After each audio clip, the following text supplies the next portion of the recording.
I walked up to the table and stopped. My wife's jaw dropped and her mouth became an open, bottomless hole. I think it was the most unattractive look I've ever seen on her. Douglas started to get up, but I raised my hand and said, "No, Douglas, don't get up. As long as you're sitting, you're safe, but if you get up, I'll be forced to knock your teeth out. So stay where you are. I wouldn't want to cause any trouble."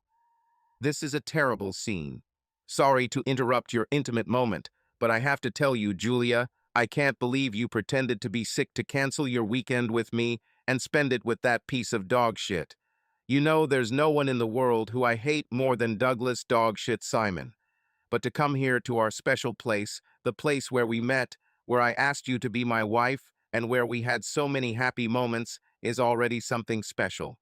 Yes, it was once a very special place for me, but now it is no longer so special, and neither are you. On our wedding day, you promised, "I will never do anything to hurt you, and I will never do anything to make you stop loving me." As I see it, these are two broken promises, because firstly, I am terribly hurt, and secondly, my love for you is melting like an ice cube in a hot cup of coffee. You know me better than anyone, Julia, and you know how I operate. I am Sale. I see the situation, analyze it, define the problem, and search for the solution. I see that you are here with Douglas. Analyzing this, I conclude that you want to date other men. I am your husband, and I will not allow you to date other men, so I am clearly the problem. My solution is to eliminate the problem, so that's exactly what I'm going to do. Now you're free to date any men you want. I hope this piece of dog shit is worth it, Julia. As I turned to leave, I added, "Douglas, this is not the end. I'll see you later." I quickly walked to the exit and went outside. He hurried across Michigan Avenue and turned the corner into the Drake Hotel lobby. I was standing there out of sight when I saw Julia run onto the sidewalk in front of the Spiegia restaurant.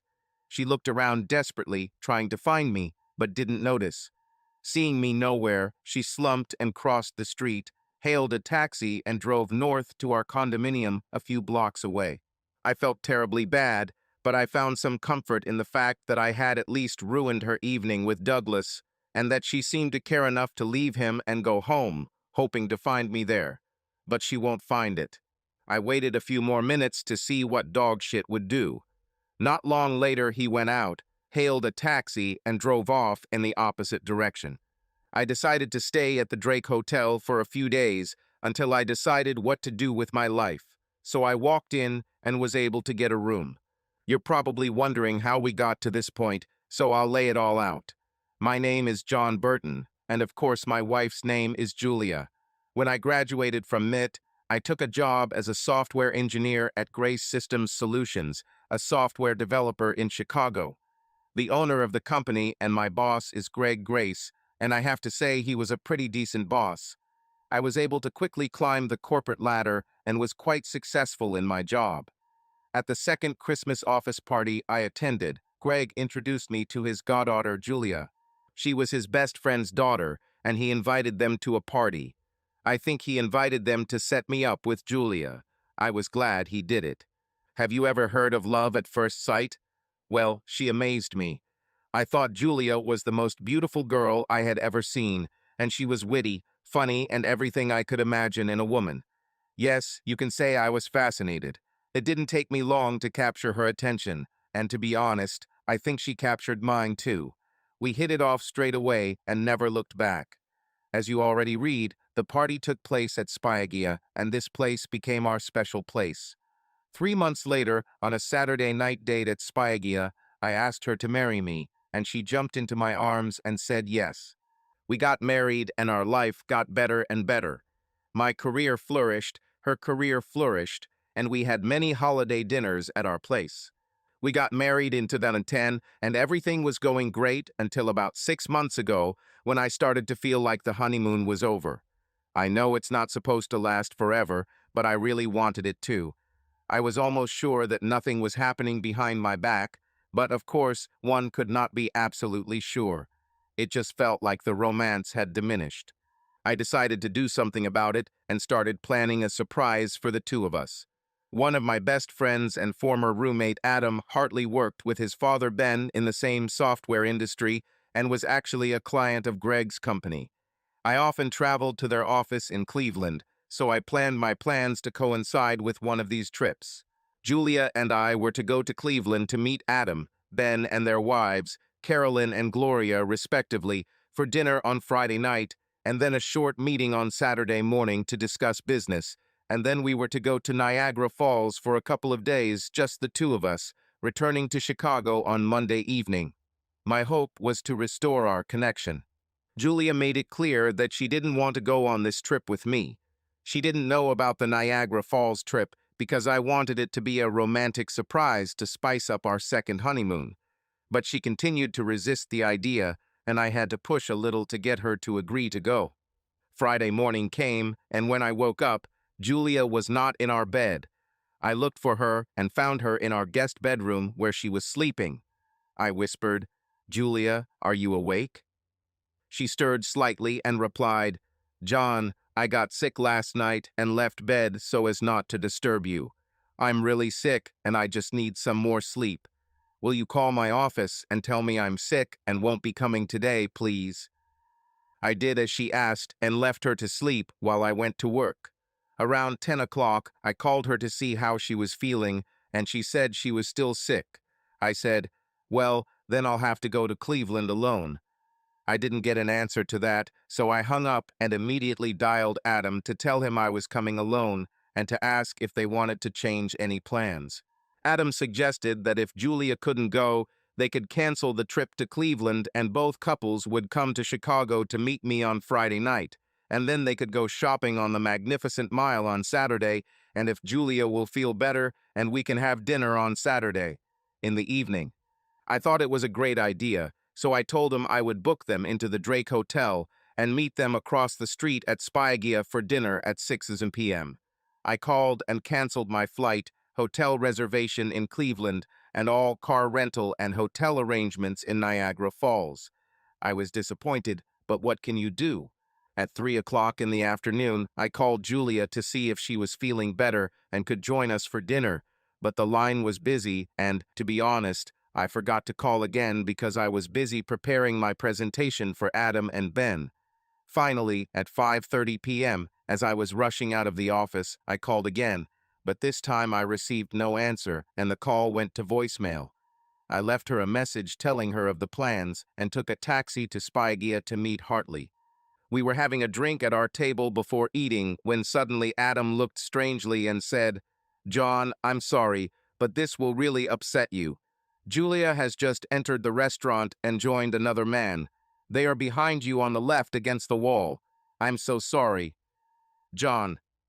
I slowly turned in my chair to see her, and here she was sitting with another man.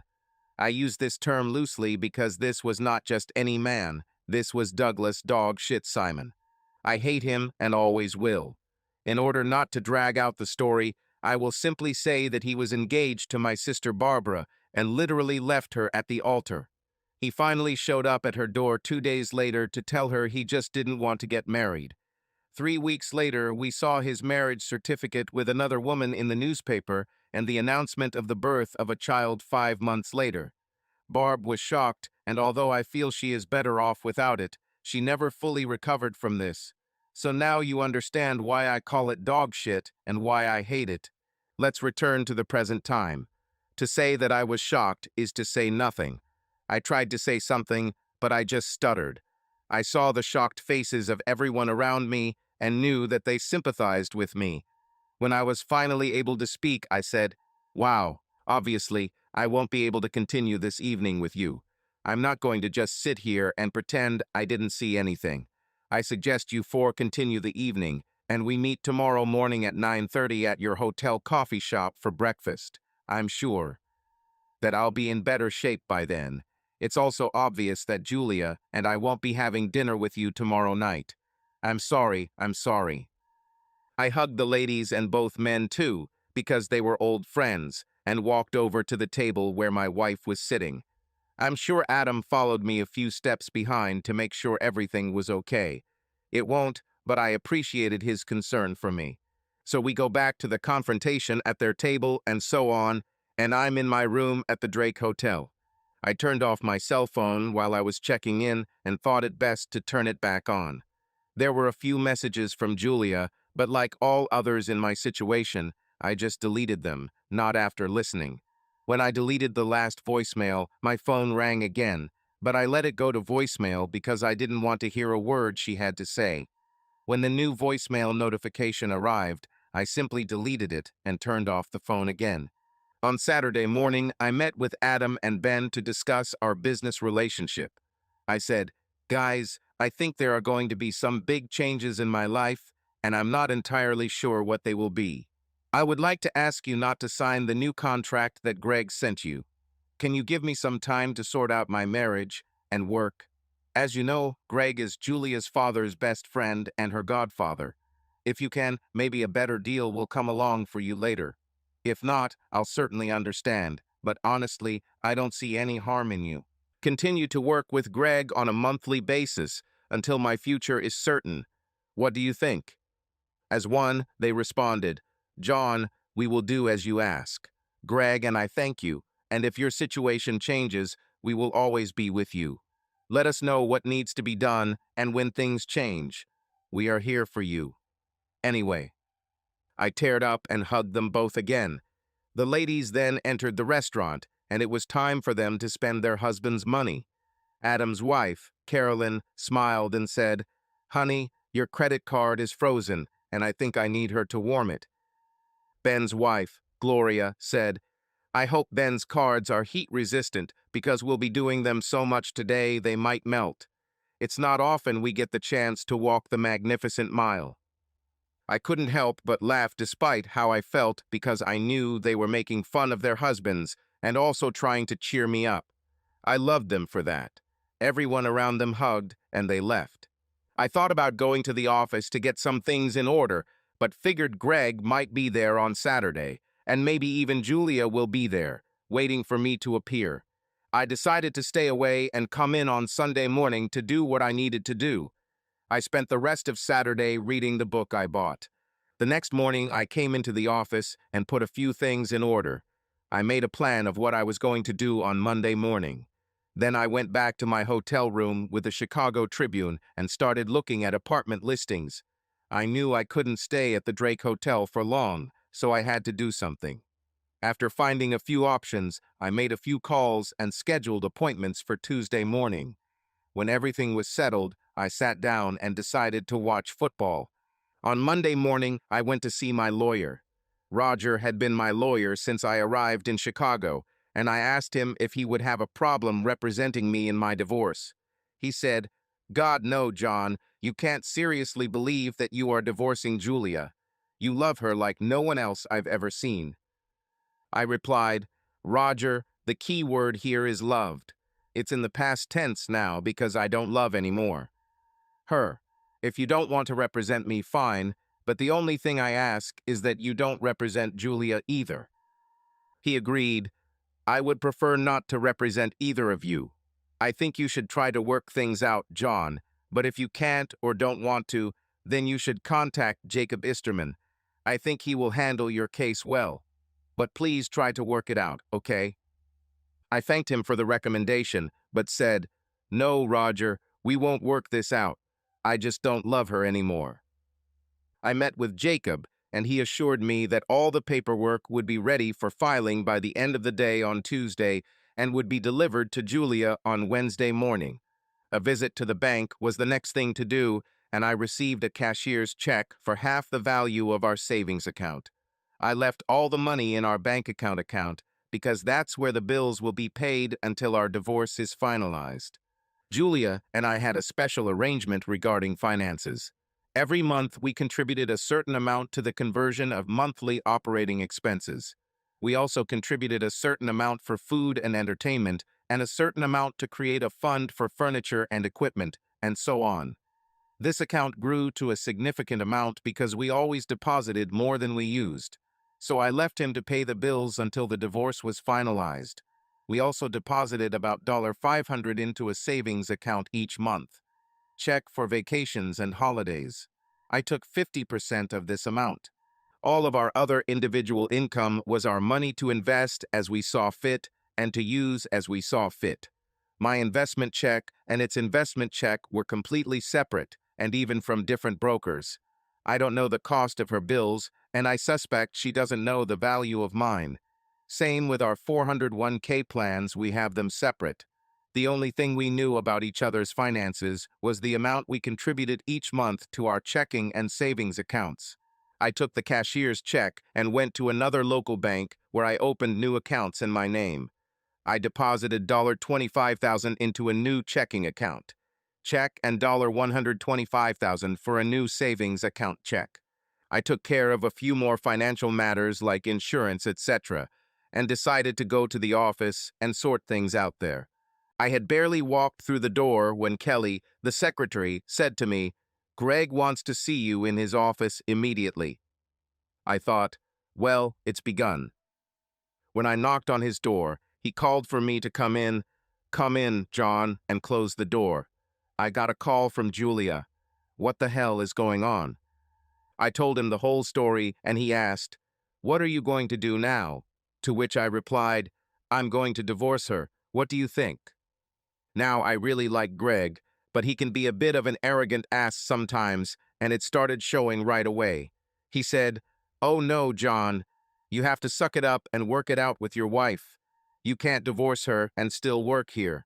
It's your choice. Work it out with Julia or I fire you." I looked stunned. Actually, I was pretending stunned and said, "Greg, are you saying that my work isn't valuable enough for you to accept that I'm divorcing Julia? Am I doing a bad job? Did I break any company rules or not follow company policies?" You've probably already guessed that I recorded this entire conversation on my phone. "John, you do a great job working for the company. You always follow the rules. And hell, you helped write the company policy, so I know you will comply with it. But Julia is my goddaughter, and I'm telling you that if you don't settle all with her, I'll fire you. Got it?" I knew he was just trying to put pressure on me, but I was going to turn the situation around and put pressure on him. I didn't smile, although I really wanted to. Instead, I said in a sad voice with a sad face, "Then, Greg, you're going to have to say the words because I'm divorcing Julia." He looked surprised and disappointed, but said, "John, you're fired." I asked him to have security escort me to my office so I could pick up a few things I had left there. I picked up a few things on Sunday because I suspected this might happen. I worked with Greg for a long time and knew him well. When I got to my office, or rather former office, there were only a few things I wanted to pick up, so I packed them into a small box I found in the pantry. As I was about to leave, Greg said to me, "John, how about this photo?" It was a photo of Julia and me on our wedding day. She looked beautiful in her wedding dress, and I have to admit that I looked good in the tuxedo too. I felt a moment of sadness and felt tears welling up in my eyes. I said, "Oh yeah, I've always loved that frame." I took the photo, removed the back cover, threw the photo in the trash, and put the frame in my stuff box. When I turned to leave, Julia was standing there. She looked shocked and had tears streaming down her face. Obviously, she saw me throw away the wedding photo and felt the full consequences of this action. She asked in a very quiet voice, "Johnny, can we talk?" I only slowed down and paused my exit slightly to respond. "There's nothing to talk about, Julia. You've already cheated on me, or were about to. You broke both promises you made to me on our wedding day. You hurt me so much that broke my heart and did something that made me stop loving you. As many people say, you can't mend a broken heart. What's left? Do you really think that I can forget your betrayal? Do you know how much I hate Douglas? After what he did to Barbara, but you cheated on me with him? You can't seriously expect that we can still be husband and wife. No, Julia, there's nothing more to talk about." I continued my way out of the office and out of Julia's life. I called Adam Hartley and told him that Julia and I were getting a divorce and that I was fired from Grace System Solutions because of it.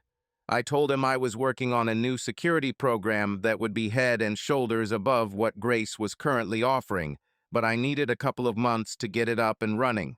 I asked again, Are you willing to continue working with Greg on a monthly basis until I can implement my new program?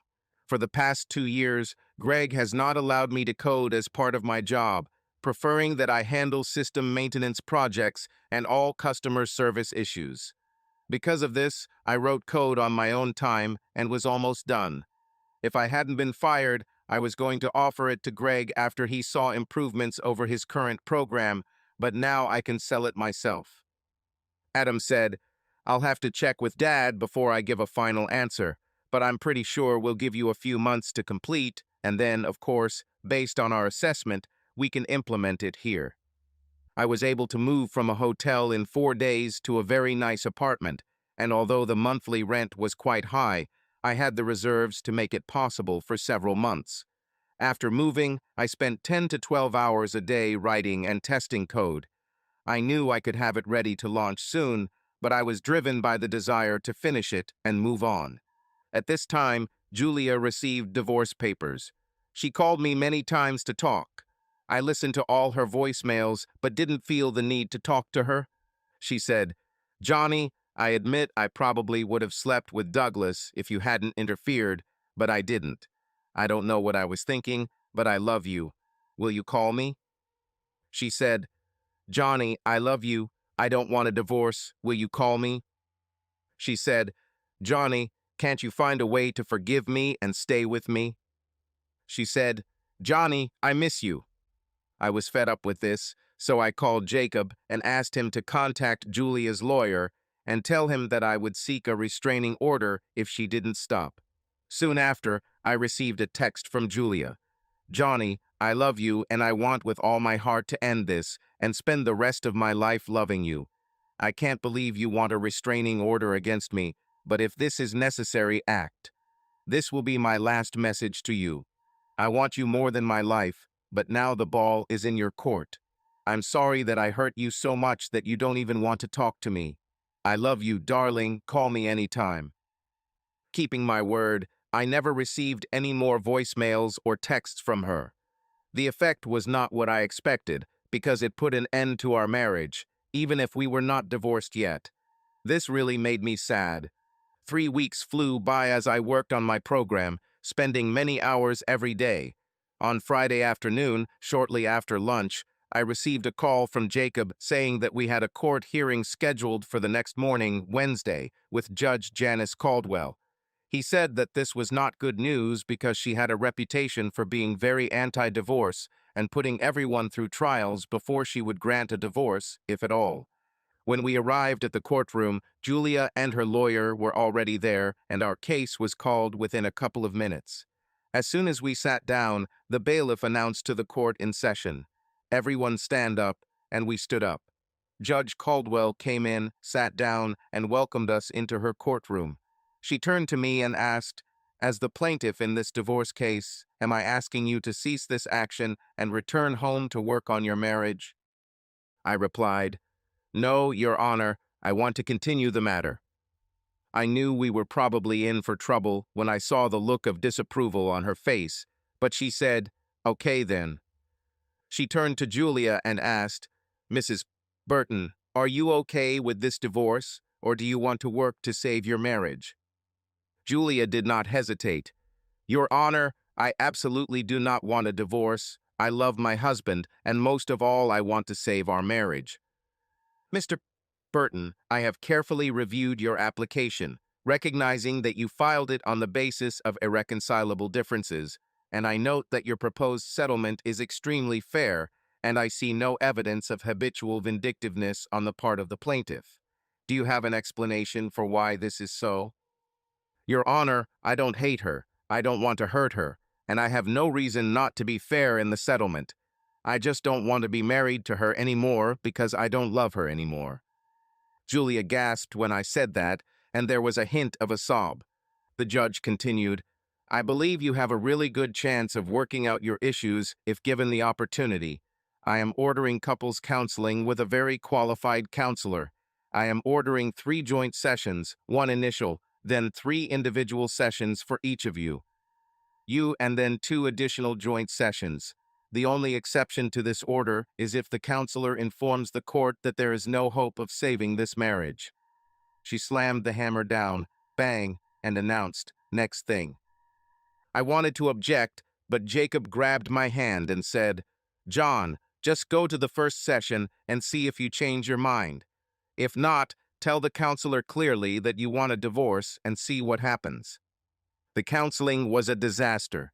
Julia cried, apologized, and begged me to stop the divorce and work on our marriage. The counselor listened to me, but did not seem too sympathetic to my desire to end the marriage. He asked, "John, why don't you tell me why you don't want to consider working on your marriage?" Dr. Graham, let me tell you a story. Not fiction, but for many it will seem like a fairy tale. I was at my company's Christmas party and saw a girl across the room. Have you ever heard of love at first sight? It was love at first sight for me.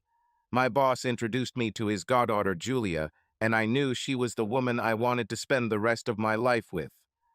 I looked at Julia, and she was smiling, no longer the sad and tearful woman a few moments ago. She was perfect for me, and apparently I was perfect for her, because soon we were passionate about each other, and 3 months later I asked her to marry me, and after that we didn't look back. I thought that we're perfect. This time I sighed. It was close to a sob, but didn't quite come through. I continued, "It was love at first sight, Mr. Graham. I didn't fall in love with her gradually. It wasn't something that happened over time. It was instantaneous. Love at first sight." Does that give you a hint about my psychological state? I think so. So if you can fall in love at first sight, it wouldn't be a big leap to suggest that you could fall out of love overnight, would it? Julia was on a date with another man. She claims she didn't have sex with him, and I actually believe her, but there's a very good chance she would have had sex if I hadn't intervened. She cheated on our marriage. No matter how you look at it, dating another man is cheating. And to add insult to injury, the man she was with was Douglas Dogshit Simon, my worst enemy. It wasn't just any man. She knew about my hatred for Douglas. She knew the whole story about how Douglas hurt my sister Barbara, but she still chose him for her betrayal. To add insult to injury, she went with him to the most special place in our relationship, the place where we met, the place where I asked her to marry me, the place where we spent many happy moments together, the place where I hoped that we would celebrate her first pregnancy if that happened, the place where we would celebrate the birth of our first child, and so on. When I saw her sitting with Douglas, saw him touch her face, saw them raise their glasses to each other in a toast, and saw the smile on her face, my heart broke and the love I had began to flow out. By the time I reached their table, my heart was half empty, and when I left the restaurant, it was dead. There was no more love for this woman who was my life. All the love had flowed out. So now you understand, doctor, why I don't want to be married to her anymore. There is no more love, and I don't want to be married when I don't love her. I can't be more clear, can I? Julia was crying openly by this time, and I felt sorry for her, but it didn't change my decision. I didn't love her anymore and wanted a divorce. I turned to her and said, "Julia, I'm sorry. I don't want to hurt you, but don't you see my point? You wouldn't want to be married to me if I didn't love you, and I don't." Dr. Graham said, "Well, our time is up for today, but I think we've got everything sorted out, and I'm confident that we can make further progress with individual consultations, and I have high hopes that we can reunite you two. I'm going to recommend that the judge continue these sessions." At this time, I was furious. After everything I've told you, there's no chance I'll get another counseling session. You must be out of your mind if you still think this marriage has a chance of surviving. Do your consultations with Julia if you wish, but I will not be attending any further sessions. I stood up and ate from the office. I thought, damn, how can you be so stupid? 2 days later, I received a letter from the court with 3 dates set for my individual consultations. As you might expect, when the first date passed and I failed to show up, I was escorted to the courthouse and eventually found in contempt of court. Judge Caldwell fined me $500 and warned me that if I missed my next consultation, I would be sent to jail. I told her, Then you'll have to lock me up because I'm not going to go to counseling. This is exactly what happened. I missed the next session, and 2 hours after the scheduled time, a police officer knocked on my door and escorted me to the Cook County Jail. What a wonderful place. Horror. My lawyer visited me every day and tried to convince me to agree to counseling, but I refused. On the third day, I had another visitor. My old boss, Greg, came to see me and was allowed a 15-minute visit. He said, "John, I'm sorry you're going through this, and I'm sorry for how I treated you. I should have seen how you were doing and been more supportive. I think I have a way out of this situation. If you give me a chance to work on this with you, if you agree to individual counseling, Judge Caldwell will release you from prison. Then you and I will sit down and discuss what I think will be helpful for a resolution. Your situation. All I ask is that you consider coming back to work for me after this. No promises needed, just think about it." For the first time in a long time, I actually felt good. Greg has always been my friend and has always been fair to me until this thing happened with Julia. I agreed to do as he asked and promised to consider returning to work at Grace Systems Solutions. The judge scheduled my first individual session for the next day, and I was escorted home by a police officer who waited while I showered, shaved, and got dressed for the visit. He then escorted me to the session and waited for it to complete. The session was as you would expect, with psychological digging and probing. You know how it happens. I did my best to be as cooperative as possible. When the session ended, Dr. Graham accompanied me and told the policeman. Mr. Burton was very cooperative and agreed to come for the next session in a week. The policeman said, "Very well, Mr. Burton, you are free to go home, but let me warn you that if you miss the next session, you will be brought back before Judge Caldwell, and believe me, I would not want to be in your place then." She becomes very angry. When he gets angry, my advice is not to miss the next session. I called Greg and agreed to meet him at my apartment the next day. He and I spent the entire morning discussing his proposed plan. We made all the necessary preparations to achieve what we wanted, and then went to lunch. After lunch, we sat down again to discuss my future involvement with Grace Systems Solutions. I said, "Greg, I've always thought well of you, and you've been a good friend, but I need to do what's best for me. I don't know if you remember when I got my last promotion, you told me not to do programming. You said that I am too valuable as a system maintenance and customer service manager to dive into programming. I love writing code, Greg, so I was working on a new security program that would be 4 generations ahead of anything currently on the market. Trust me, it would blow your socks off and revolutionize systems security in this country. You know the problems. Retailers are experiencing hacks. With my new program, this will become absolutely impossible completely. I am several months away from testing on real company data, and I think that the program will be ready to launch in 3 or 4 months. Greg nodded. You coordinated the testing with Ben and Adam, right? I smiled and said, Greg, I could never draw the wool over your eyes. Yes, they agreed to the testing. You know they are with you because of my personal friendship with Adam, and frankly, if my program is successful, they will leave you. Greg said, I know you're right, but how were you going to get around the non-compete clause in your contract? Greg, the non-compete clause only applies if I quit or was fired for cause. Neither applies here. You fired me because I didn't want to work on my marriage, so the non-compete clause doesn't apply. Applies. He chuckled and said, I don't want to be controversial because I want you to come back to work for me, but I could always come up with some work problems to cover myself. I laughed, and he seemed angry that I was laughing at him. Greg, I said, I recorded our conversation when you fired me, and I clearly asked you if work issues were the reason for my dismissal, and you said no. My firing had everything to do with Julia and nothing to do with my work. I signed you up. Why did you feel the need to record that conversation, John? Because, Greg, I know you, I know how much you love Julia, and I was pretty sure that you would do everything possible to make me not divorce her. Okay, fair. So, I continued, I expect to make a fortune from this new program, and I am willing to share this happiness with you, Greg, under certain conditions. I will return to work for you full-time. My responsibilities may remain the same with regard to customer service, but I will not return to system maintenance issues. You will have to hire a manager to handle this, and that manager will have to report to me because it will be so closely tied to the new program if you join it, and I'm sure you'll be delighted with it. The rest of my responsibilities will take about 40% of my time developing programs.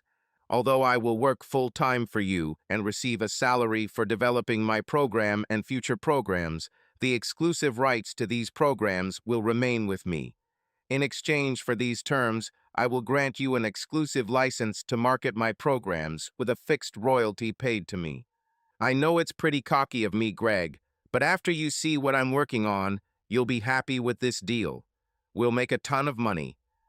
Greg, a true businessman, said, I agree to all the terms of this offer and have our corporate attorney contact you to finalize the deal. You understand that if I feel that this is not working as expected, I will still have the opportunity to fire you. I would like you to agree to increase the royalty to a reasonable level if this happens. My next scheduled consultation took place without my participation. As predicted, the policeman knocked on my door and took me to the courthouse, this time in handcuffs. He grinned, I warned you, buddy, your ass is grass this time. When Judge Caldwell, entered the courtroom, I noticed 2 or 3 shades of bright red on her face, smoke from her nostrils and fire from her eyes. Yes, as predicted, she was angry. Well, Mr. Burton, it looks like you've done it again. I find you in contempt of court and sentence you to 30 days in jail. Julia was present, although I don't know why, and said with a cry, No, Your Honor, please don't do this to John. I withdraw my objection to his request for a divorce. Please give him a divorce and don't put him in jail again. I think the saliva came out of her mouth when Judge Caldwell said, It's too late for that, honey. He's in jail. At this time, I jumped up and shouted, Your Honor, I want to go to the bench. She looked at me angrily and spat again. You are not allowed to contact me directly, for that you have a lawyer. I turned to Jacob and said, Jacob Easterman, you are dismissed. Now, Your Honor, I will represent myself and would like to come to the bench. I walked over and Julia's lawyer did the same. What is it, Mr. Burton? Your Honor, I would like to request a short meeting in your office to settle this matter. I believe that if we have this meeting, everything will be resolved to the satisfaction of all parties. Very well, the lawyers will meet me in my office in 10 minutes. I'm calling it a short break. Again the hammer blows, bang. When we gathered in her office, I asked that the meeting be informal. She shook her head and was about to speak when I said, Your Honor, I have reason to believe there were legal violations here. I don't want you to be harmed. I don't want your marriage to be ruined. I don't want Julia's parents' marriage to be destroyed. And I certainly don't want Julia to be harmed. I don't love her anymore, and I don't want to be married to her, but I don't want her world to fall apart. As you may have guessed, I have evidence of your affair with Julia's father. That would require your recusal from this case. The evidence is undeniable and quite clear, I might add. I would present that evidence here to you and to opposing counsel if necessary, but I don't want to do that. Next, if I'm forced, I will provide them to the Judicial Oversight Commission, but I don't want to do that either. Like I said, I don't want anyone to get hurt any further. Julia will be devastated, and I don't know if your marriage will survive this. I just don't want to hurt anyone. I just want my divorce. I looked at Julia's lawyer to get his opinion on the matter. What do you think? I asked. He looked at Judge Caldwell and said, Your Honor, I've always respected you for refusing to give up on marriages that had a chance to survive. You've been a real hard ass on some occasions, sorry to be blunt, but I've always seen why you do it. Assuming that Mr. Burton does exist, I would be disappointed by your affair, and further disappointed that you did not remove yourself from this matter, but like him, I do not want to harm you. I think you should give him a divorce. Turning to me, he said, Mr. Burton, my only request to you is to just sit down with Julia for a short time and let her talk to you. You told the counselor that your heart was broken, and I understand that, but also know that her heart is broken too. Just give her a few minutes of your time. None of this should leave this room if you give the divorce." When we returned to the courtroom, she granted the divorce and agreed that the proposed settlement would go into effect. We each kept our investment accounts and 401k plans and 50% of our savings. It was agreed that the operating expenses account would be sufficient to pay all bills until the divorce was finalized and would remain under Julia's control. It was agreed that she would get the condominium and could live there as long as she wanted for free, but if she sold it, the net profit would be split 5,050. The judge reversed her decision of 30 days in jail and only imposed a $500 fine, which I gladly paid. I understood that she needed to save face somehow, otherwise undue attention would be paid to the case, and no one wanted that. As promised, I sat down with Julia in a private room just outside the courtroom. She apologized again and said she didn't understand why she did what she did. She said she would continue to see her counselor until she understood why. She said she would always love me and begged me to forgive her. "I forgive you, Julia, and I don't hate you. I just don't love you anymore." I hugged her and left the room. I heard her crying as I walked down the corridor. I spent the next 6 weeks working on a new security program and was on the verge of implementing it into Adam and Ben's system. About a week before I was supposed to go to Cleveland, I got a call from Julia. She said, "Johnny, I've decided to sell the condo and I have an offer for $560,000. I wouldn't want to sell it to someone else before I offer you the opportunity to buy it if you want. If you want, you can pay me $280,000 and I decline another offer. What do you think?" "First of all," I said, "I don't want a condominium. You can sell it and send my share of the sale to my lawyer in my name. He will take care of all the paperwork and transfer the funds to my account. But secondly, why are you selling the condominium?" She replied, "I'm selling it because I'm moving out of town. I have a new job and I won't be living here anymore." She told me what she found out about the father and the judge, and that she knew I didn't mean to hurt anyone, but it still hurt her when she found out. She said she just needs a new beginning. I wished her luck in her new job and said goodbye. 2 weeks later, I walked into Adam and Ben's company with a security software package ready to be tested and implemented into a live system. When Adam came to meet me, he gave me a big hug and told me they were very excited about the new system and couldn't wait to get started. "John," he said, "let me introduce you to our administrator." And there stood Julia. I looked at Adam and said, "What does this all mean?" He smiled and said, "Julia is our new administrator. I'm sure you know how talented she is, and I'm sure you'll have no problem working with her to implement the new security system." I was a little taken aback, but I told him, "I need a workstation with internet access to work on a few things for the rest of the day. I'll be working with Julia a little today, but mostly I'll be getting the package ready for installation and implementation." I was able to calm down, and I must say that the day was quite pleasant. I always thought Julia was witty, smart, funny, beautiful, and pleasant to talk to. None of this has changed. Like I said, it was nice. I also always considered Julia my best friend, as well as my wife and lover, so we got along great. Throughout the day, it was very obvious that Julia was doing everything she could to be close to me, interact with me, and yes, touch me subtly. It had an effect. Like I said, I always considered Julia my best friend, and to be honest, I missed her. At 5:30 p.m., we said goodbye, "See you tomorrow," and went our separate ways. Sitting in my hotel room, I thought a lot and decided to take a bold step. I logged onto my laptop and hacked into the company's computer system. Yes, you know that we, programmers, we almost always put a backdoor on our systems in case we ever want to gain access to them. Anyway, I hacked into the HR system and got Julia's address. I went to the liquor store, bought a bottle of her favorite wine, and drove to her apartment. The doorman asked who I wanted to see and asked if she was waiting for me. I said, "I came to see Julia Burton, and no, she's not waiting for me." He called her apartment and received no answer. I thought maybe she had gone out to dinner and hadn't returned yet, so I asked if I could wait a while.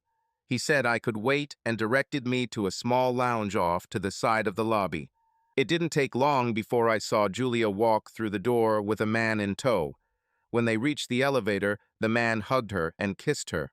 At that moment, the doorman came to his senses, walked up to them, and said something to Julia, pointing in my direction. I started walking in their direction and heard Julia say, "Oh God, no. Oh please, no, no, no." "Well, here we go again. I always seem to interrupt your dates, Julia," I said.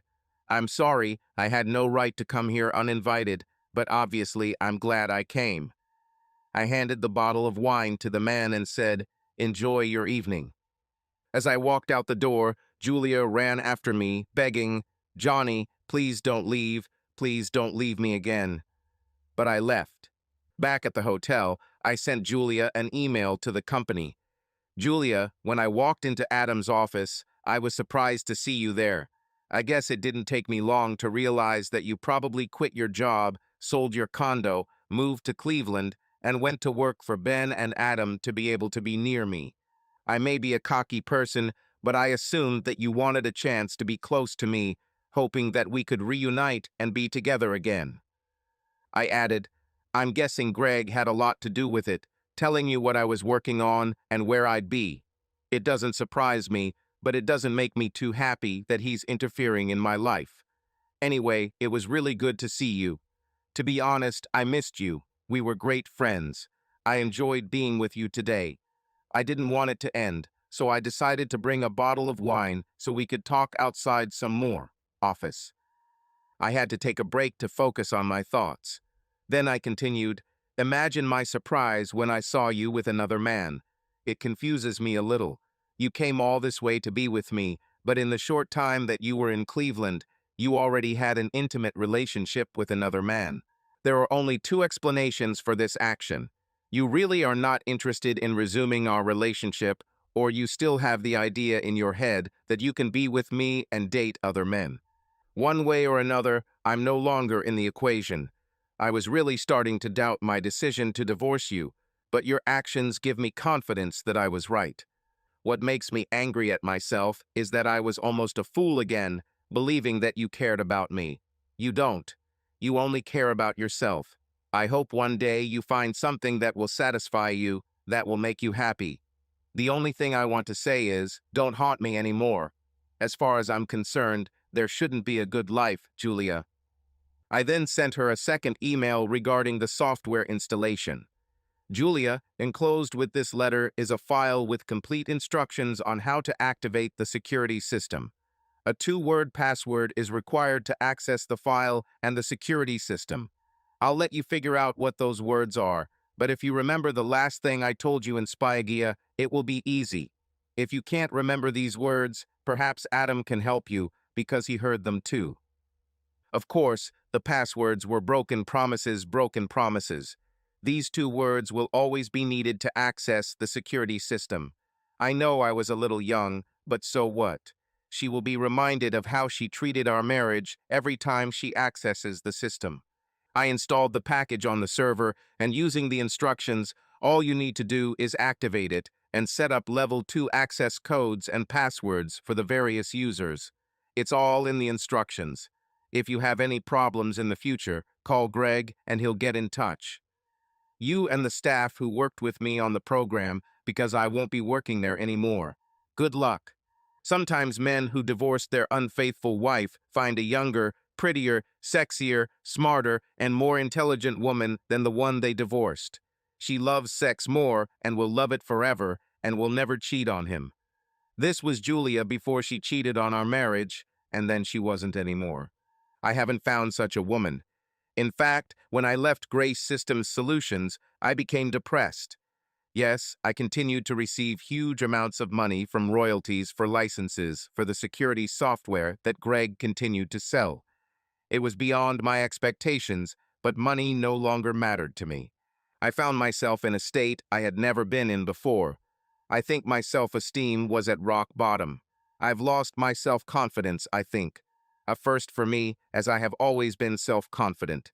I knew I had a problem, so I eventually used Sale and started seeing a counselor, and after a few sessions I came around. I continued to see the consultant, and no, it was not Dr. Graham for some time, but I was confident that I was on the right track. With all the money I was now making, I approached my sister Barb, and we agreed to move into a new condominium together. She had a damaged soul because of Douglas dog-shit Simon's treatment of her, and I had a damaged soul because of Julia.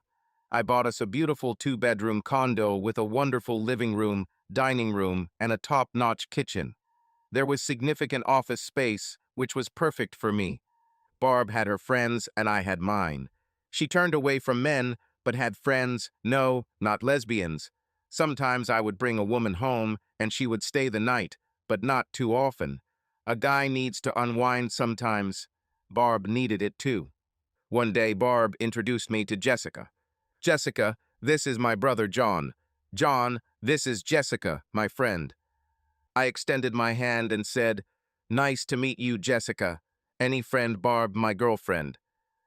She smiled at me and said, "Obviously, any friend, Barb, your friend." She shook my hand. "Nice to meet you, John. I think I know you well already." A couple of weeks later, I was working late at night in my office when Barb and Jessica stopped by to say hello. They were a little tipsy again, but not too much. Jessica looked at me with a big smile and said, "John, should I sleep with you tonight or wait and see if you come to me at night?" They both laughed until they cried when I started to blush. But I was not taken aback, and, although I was a little embarrassed, I answered, "You can go to bed with me right away. I'm almost done for today, so I'll be there soon." They were both stunned, but they walked on, laughing the whole way. My wit sometimes surprises me.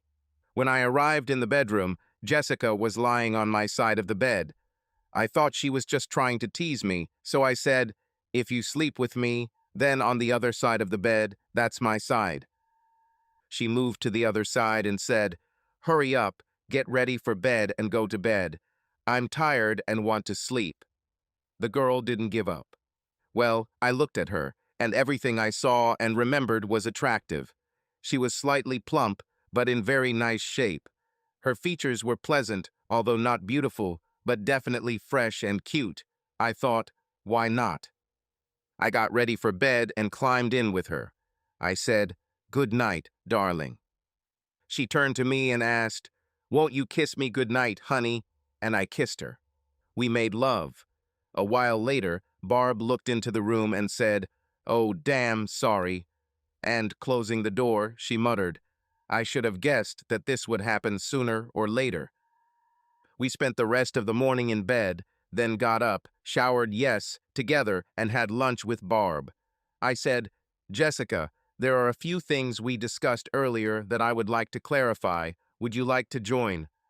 She took my hand and led me to the bedroom. We spent the rest of the day discussing, and I was taking a nap. Barb said, "Oh God, I went shopping," and didn't come back until dinner. From that day on, Jessica and I became a hot couple. We took the time to get to know each other, to understand what was important and what worked for us. A few months later, we got married, and I am happier than ever. We didn't wait long to start our family. We have 3 wonderful children. 2 girls, as sweet as their mother, and a younger son who will not let his older sisters offend him. He is gentle and kind, but at the same time does not tolerate their tricks. I think they will all grow up to be worthy people. I have written several other successful programs that Greg is happy to sell. We've made a ton of money and aren't afraid to spend it enjoying our kids and alone time. We traveled a lot and saw many wonderful things. I'm trying to talk Jessica into having another child, but I think I'm losing this fight. What happened to Julia? According to Greg, she found someone and married him. He said that she often asks about me, but he tells her to live her life. Many people will say that she didn't really cheat on me, but I disagree. If she hadn't been caught, she would have slept with dog shit, and the intention to cheat is equal to sex with him to me. I didn't want to destroy her, but because of her actions, I stopped loving her. I hope she finds someone who makes her as happy as I did with Jessica. You've read it a dozen times or more. The best revenge is a life well lived. I get a huge amount of revenge because my life is a life well lived. Subscribe to our channel so that your love doesn't cheat on you, and go ahead and listen to the next story because this story is nothing compared to the next one. If you're under 18, don't even think, click to the next one. Click to the next one. Click to the next one.